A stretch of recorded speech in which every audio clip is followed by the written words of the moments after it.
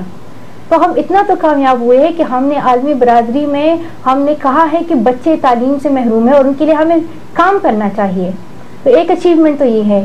دوسرا یہ ہے کہ جو ملینیم ڈیولپمنٹ گولز ہے جو سارے ملکوں نے آ کے گولز کیے ہیں کہ ہم جو ہے یہ یقینی بنائیں گے کہ بچے جو ہے اسکول جائے, وہ صرف پرائمری لیول تک تھا.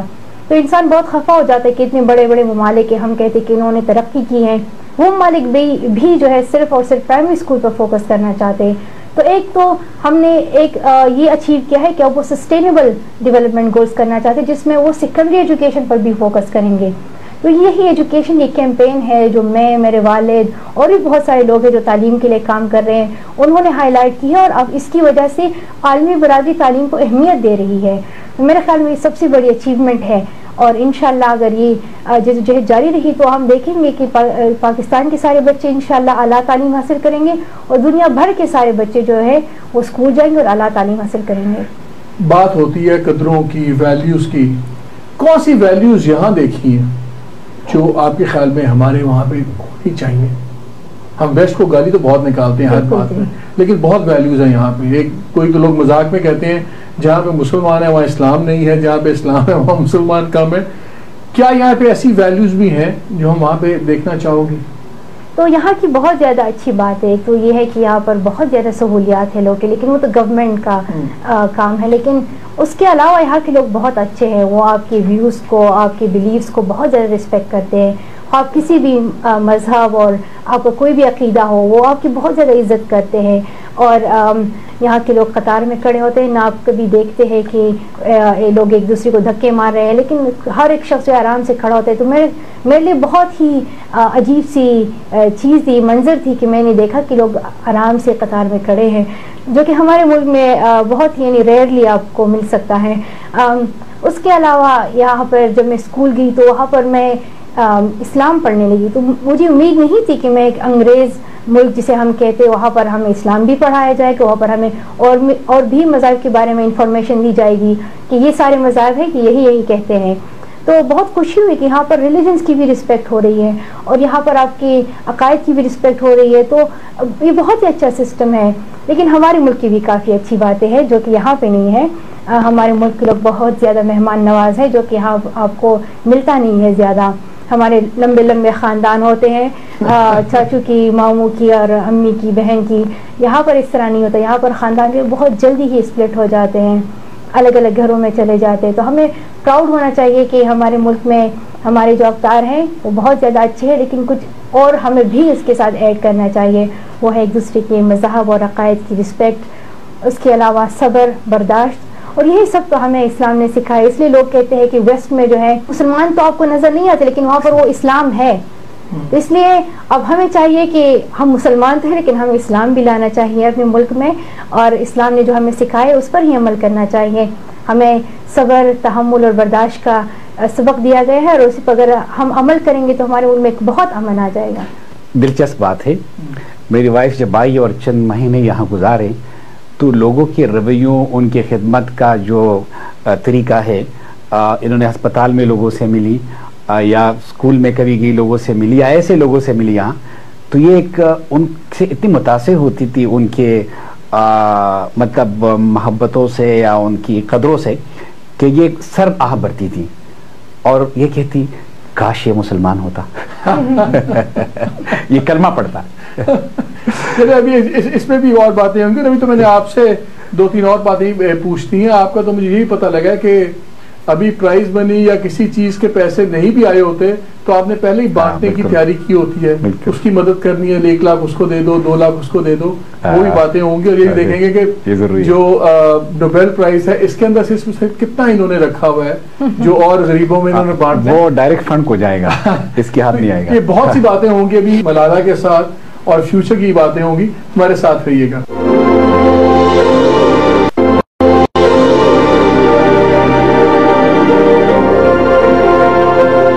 Welcome back to the programme once again. جیسا کہ آپ جانتے ہیں ہم بات کر رہے ہیں ملالہ یوسفزئی اور ان کی فیملی سے.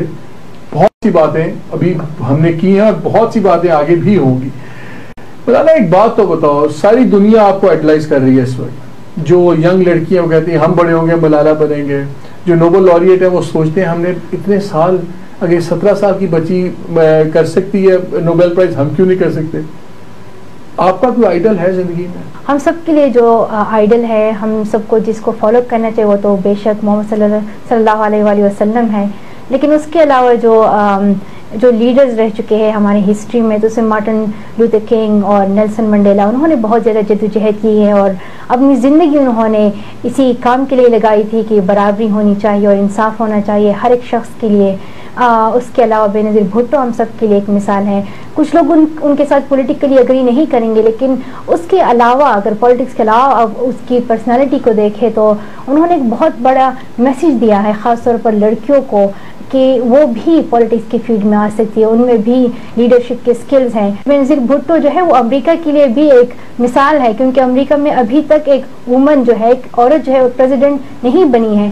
تو امریکہ کے لیے بھی ایک بہت ہی بڑا چیلنج ہے کہ وہاں پر تو وومنز رائٹس کی بات ہوتی ہے کہ عورتوں کے برابر کی حقوق ہے، لیکن وہاں پر ان کو جب اس لیول تک بات چلی جاتی ہے تو وہاں پر ان کو برابر کے حقوق نہیں ملتے. اور یہ میں نے کئی موقعوں پر کہا ہے. تو بے نظیر بھٹو ان کے لیے بھی ماشاءاللہ ایک بہت بڑی مثال ہے کہ ان سے سیکھا جائے. اور ان سے مجھے بہت زیادہ ہمت ملتی ہے اور یقین آتا ہے کہ میں بھی ایک دن ان کی طرح بن سکتی ہوں. اب کیا ہے زندگی کا سب سے بڑا چیلنج کیا، نیکسٹ چیلنج کیا آپ کا نظر آتا ہے بڑا، اور خوف نظر آتا ہے کسی چیز سے، کسی چیز کا ڈر ہے؟ بات تو یہ کہ میں بڑی ہو رہی ہوں، 17 کی ہوں، ابھی 18 کی ہو جاؤں گی، ایک دن بڑی ہو جاؤں گی، پھر مجھے لوگ بچی نہیں کہیں گے اور شاید میری آواز کو پھر اہمیت ہی نہ دی جائے.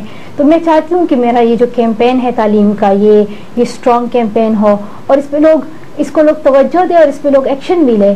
اور میں چاہتی ہوں کہ جو ہم نے توجہ دلائی ہے تعلیم کی طرف وہ کہیں ختم نہ ہو جائے اور دنیا کے جو تمام ممالک ہیں وہ اسی پر ہی فوکس کرے اور اپنی تعلیم کو ہی وہ ٹاپ. تو چیلنج بھی یہ ہے کہ تعلیم سب کا نمبر 1 ایجنڈا ہو، اور خوف بھی یہی ہے کہ بڑے ہونے تک شاید وہ بات ہو نہ.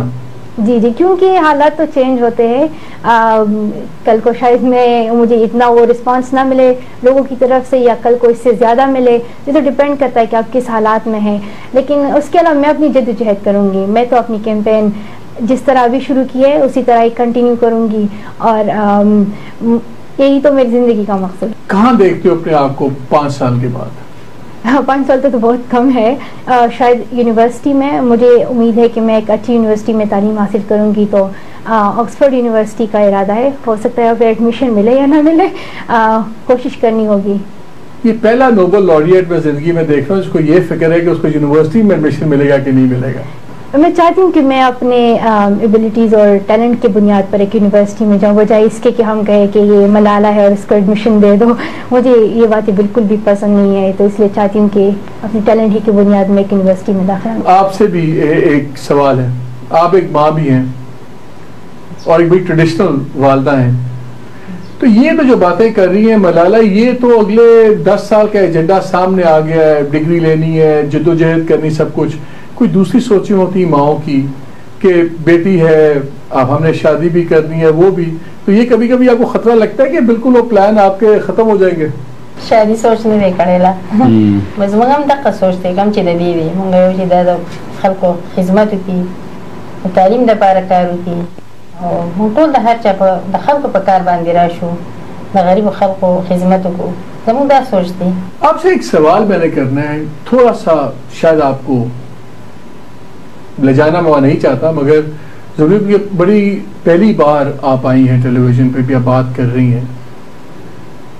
جب ملالہ پہ حملہ ہوا، گولی لگی، اس دن کیا آپ کے جذبات تھے؟ جب اس نے آنکھیں بند اس کو دیکھا آپ نے، اچھا پھر آپ نے اس کو بعد میں اس کی پہلے آنکھیں کھلتی دیکھی، تو اس وقت کیا جذبات تھے؟ او بس کله خبر شوم زه په لارې روانم، زه په سکول کې وم، په کور کې مونږ کره د ملاله نیا وه، د دوی مور وه. زما په لارې دا سوچ دا خیال مې وایي زه چې کله کور ته لاړم زه به هغې ته یم تاسو دعا وکئ، تاسو هغه زموږ مشره ده، د هغې ویښته سپین دي، خدای پاک په مونږ اورېدل دي چې الله پاک د انسان د سپینو ویښتو ډېر خیال ساتي او د هغه سوال قبلېږي. ما د دې سوال به قبول شي. زه په منډه منډه کور ته روانه وم او هغې ته ما حل وویل، ما ته پته نه وه چې په ملاله باندې حمله شوې ده، خو اکسیډنټ شوی دی. او ما هغې ته ویل تاسو دعا کوئ ملاله خوب شوې ده. او بیا یو ټلیفون کوو، بل به ټلیفون راته کوو، او بس ما قرآن شریف راغستی و، خدای پاک مې یادوه، الله پاک ته مې وی الله پاکه مونږ ته خو د حکومت ته طرفه آفر شوی و چې تاسو سیکیورټي واخلئ. مونږ وی نه، زمونږ الله پاک زمونږ سیکیورټي دی، مونږ د هغه په حواله کړې ده، دا مونږ هغه خدای پاک ته سپارلې ده، د دې حفاظت به الله کوي. زما په دې باندې جوخ یقین و چې دا به خدای بچ کوي. او بیا چې کله روان شوم د دې خوا له تلمه، نو په لارې مې سوچ وکړو، ما ویل خدای پاک دا خو ډېر ګران کار دی چې د دې له 15 کاله عمر و، 15 سال عمر دی. نو بیا مې سوچ مې کوی، ما زه شکر الحمدلله چې زه خو د ملاله مور یم، ښه ده چې د هغه خلکو مور نه یم چا چې په ملاله باندې حمله کړ، دغه میندې به نن څومره خفه وي، او په دې زامنو څومره خوشحاله شوي چې زموږ زامن شوي دي، نن به هغه څومره خفه وي. او بیا چې دلته رالو دا ولیدله، نو تاسو وایئ چې دلته تاسو ته هر څه بدل و، دلته مونږ ته هر څه بدل و، ملاله هم بدل وه. کومه ملاله چې په سوات کې وه هغه ملاله دلته نه وه، نه هغه خندا وه، نه هغه صحت و. نو خوشحاله هم ډېر شو چې دا ژوندی وه، خو خفه هم ډېر شو. هغه شپه مونږ ډېر په تکلیف باندې تېره کړې وه. او اوس خو ورځ په ورځ دې د خوشحالي هر څه هېر کړي دي خو دا ژوندی ده دا ژوندی د خپل هغه وطن هغه مینه ټوله په دې باندې تېرو د خپلو خلکو د خپل وطنو د دې په ژوند هر څه تېرو ملالا نے تو معاف کر دیا اس کو طالبانوں جنہوں نے اس پہ حملہ کیا تھا آپ نے معاف کیا ان کو اوس زموږ د ملالا زموږ یو زړه دی یو شان پکې سوچ دی او معاف خو دل سے بتائیں اپنی بات بتائیں گزرے نہ ہوئے نو معاف خو دې خو خدای پاک دې ته هدایت وکړي معاف چې زموږ زړه خوږېږي زموږ داسې زړونه نه دي نو څه ووایو معاف دي اب ابھی بھی پریشان ہے فکر مند ہے ملالا کی حفاظت کے لیے کہ اگر یہ پاکستان جاتی ہیں یا ان تمام ایشوز پر بات کرتی ہیں تو کیا آپ کو خوف لگتا ہے ان کے بارے میں هغه یاره خو زما زړه کې شته دی او انشاءالله ځو به زموږ وطن دی موږ چېرته پرېښودی شو خامخا به ځو خو یاره به زړه کې چېرته ته خوف تو په دې راته لږ دغه رسېده